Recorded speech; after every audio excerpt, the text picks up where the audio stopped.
Genesis chapter 38. It came to pass at a time that Judah departed from his brothers and visited a certain Adullamite, whose name was Hira. And Judah saw there a daughter of certain Canaanite, whose name was Shua, and he married her and went into her. So she conceived and bore a son, and he called his name She conceived again and bore a son, and called his name Onan. And she conceived yet again and bore a son, and called his name Shelah. And he was at Chisbid when he bore him. Then Judah took a wife for his firstborn, and her name was Tamar. But Judah's firstborn, was wicked in the sight of the Lord, and the Lord killed him. And Judah said to Onan, "Go in to your brother's wife and marry her, and rise up an heir to your brother." But Onan knew that the heir would not be his, and it came to pass when he went in to his brother's wife that he emitted on the ground, lest he should give an heir to his brother. And the thing which he did displeased the Lord. Therefore he killed him also. Then Judah said to Tamar, his daughter-in-law, "Remain a widow in your father's house till my son Shelah is grown." For he said, lest he also die like his brothers. And Tamar went and dwelt in the father's house. Now, in the process of time, the daughter of Shua, Judah's wife, died, and Judah was comforted, and went up to his sheep shearers at Timnah. He said, at Timnah, he and his friend Hira, the Adullamite. And it was told Tamar, saying, "Look, your father-in-law is going up to Timnah to shear his sheep." So she took off her widow's garment, covered herself with a veil, and wrapped herself, and sat in an open place which was on the way to Timnah. For she saw that Shelah was grown, and she was not given to him as a wife. Then Judah saw her. He thought she was a harlot, because she had covered her face. Then he turned to her by the way and said, "Please let me come into you," for he did not know that she was his daughter-in-law. So she said, "What will you give me that you may come into me?"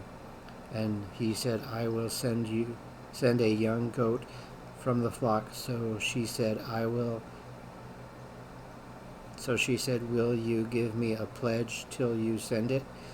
Then he said, "What pledge shall I give you?" So she said, "Your signet and cord and your staff that is in your hand."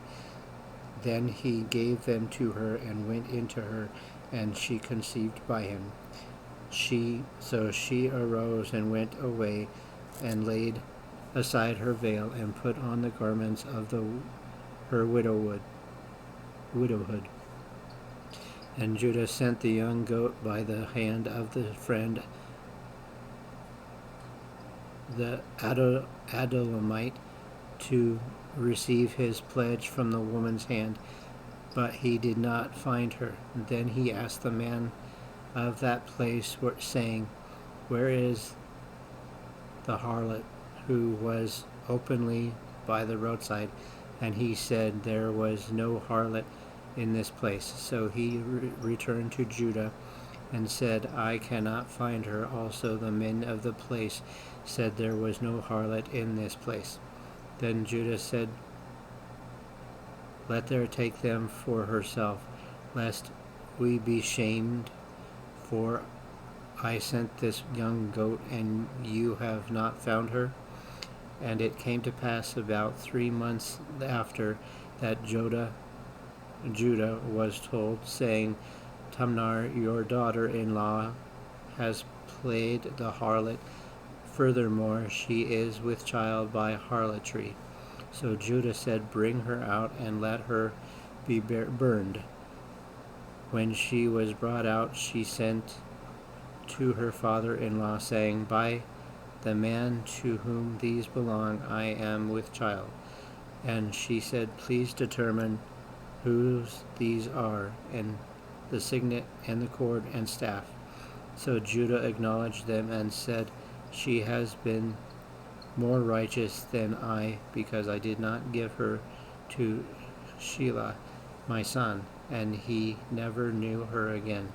Now it came to pass at the time for giving birth, that behold, twins were in her womb, and so it was when she was giving birth that the one put out of his hand, and the midwife took a scarlet thread and bound it on his hand, saying, This one came out first. Then it happened as he drew back his hand that his father came out unexpectedly, and she said, How did you break through this breach be upon you?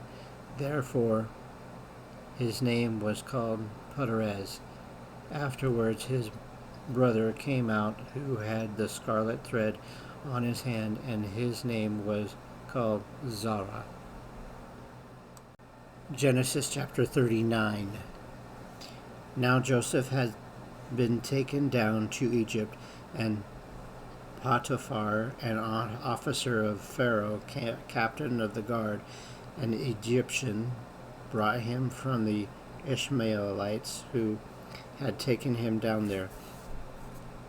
The Lord was with Joseph, and he was a successful man, and he was in the house of his master in Astor the Egyptian. And his master saw the Lord was with him, and that the Lord made all he did to prosper in his hand. So Joseph found favor in the sight and served him. Then he made him overseer of his house, and all that he had put under his authority. So it was from that time that he had made him overseer of his house and all that he had, that the Lord blessed the Egyptian's house for Joseph's sake. And the blessing of the Lord was on all that he had in the house and in the field.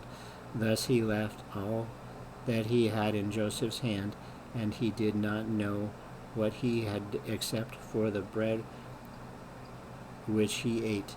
Now Joseph was handsome in form and appearance, and it came to pass after these things that his master's wife cast longing eyes on Joseph, and she said, Lie with me.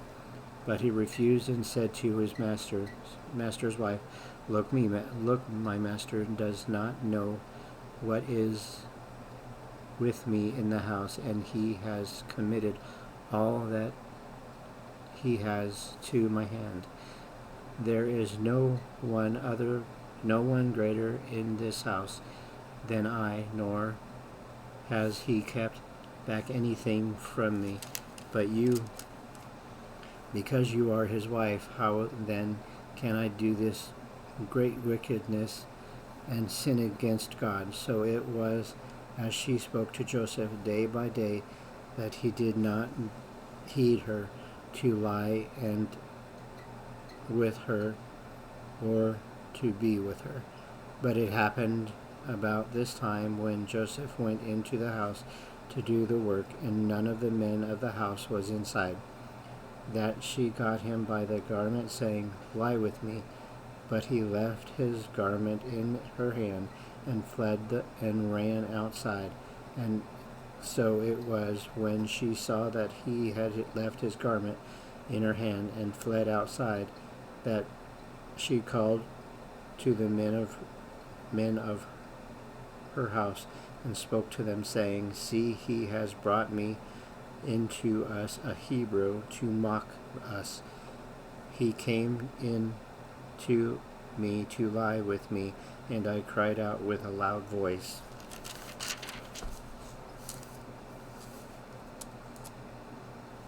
And it happened when he heard that I lifted my voice and cried out, that he left his garment with me and fled and went outside. So she kept his garment with her until his master came home. Then she spoke to him with words like these, saying, "The Hebrew servant whom you brought to us came in to me to mock me. So it happened as I lifted my voice and cried out, that he left his garment with me and fled outside. So it was when his master heard the words which his wife spoke to him, saying, Your servant did to me after this manner, that his anger was aroused. Then Joseph's master took him and put him into the prison, a place where the king's prisoners were confined, and he was there in the prison. But the Lord was with Joseph, and showed him mercy, and he gave him favor in the sight of the keeper of the prison. And the keeper of the prison committed to Joseph's hand all the prisoners who were in prison. Whatever they did there, it was his doing. The keeper of the prison did not look into anything that was under Joseph's authority, because the Lord was with him, and whatever he did, the Lord made it prosper. Genesis chapter 40. It came to pass after these things that the butler and the baker of the king of Egypt offended their lord, the king of Egypt. And Pharaoh was angry with his two officers, the chief butler and his chief baker. So he put them in custody in the house of the captain of the guard, in the prison, the place where Joseph was confined. And the captain of the guard charged Joseph with them, and he served them. So they were in custody for a while. Then the butler and the baker of the king of Egypt, who were confined in the prison, had a dream, both of them each man's dream in one night, and each man's dream with its own interpretation. And Joseph came in to them in the morning and looked at them and saw that they were sad. So he asked Pharaoh's officers who were with him in the custody of the Lord's house, saying, Why do you look so sad today? And they said to him, We each have had a dream, and there is no interpreter of it. So Joseph said to them, Do not interpretations belong to God? Tell them to me, please. Then the chief butler told his dreams to Joseph, and he said to him, Behold, in my dream a vine was before me, and the vine were 3 branches in was as though it bundled its blossoms shot forth, and its clusters brought forth ripe grapes. Then Pharaoh's cup was in my hand, and I took the grapes and pressed them into Pharaoh's cup, and placed the cup in Pharaoh's hand. And Joseph said to him, This is the interpretation of it. The 3 branches are 3 days. Now within 3 days Pharaoh will lift up your head and restore you to your place, and you will put Pharaoh's cup in his hand, and according to the former manner when you were his butler. But remember me when it is well with you, and please show kindness to me. Make mention of me to Pharaoh, and get me out of this house. For indeed I was stolen away from the land of the Hebrews, and also I have done nothing here that they should put me into the dungeon. When the chief baker saw that the interpretations were good, he said to Joseph, I also was in my dream, and there were 3 white baskets in my head. In the uppermost basket were all kinds of baked goods for Pharaoh, and the birds ate them, and out of the basket on my head. So Joseph answered and said, This is the interpretation of it. The 3 baskets are 3 days. Within 3 days Pharaoh will lift off your head from you and hang you on a tree, and the birds will eat your flesh from you.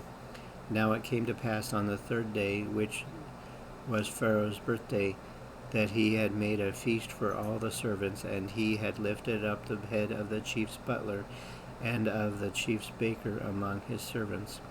Then he restored the chief's butler to his butlership again, and he placed the cup in the Pharaoh's hand. But he hanged the chief baker as Joseph had interpreted to them. Yet the chief butler did not remember Joseph, but forgot him. Thank you for listening along with today's reading. It was kind of fun. It's late, I'm tired, but it wasn't so bad. I hope you're having a wonderful morning, afternoon, or evening, depending on whenever you're listening to this. Have a great day. Bye now.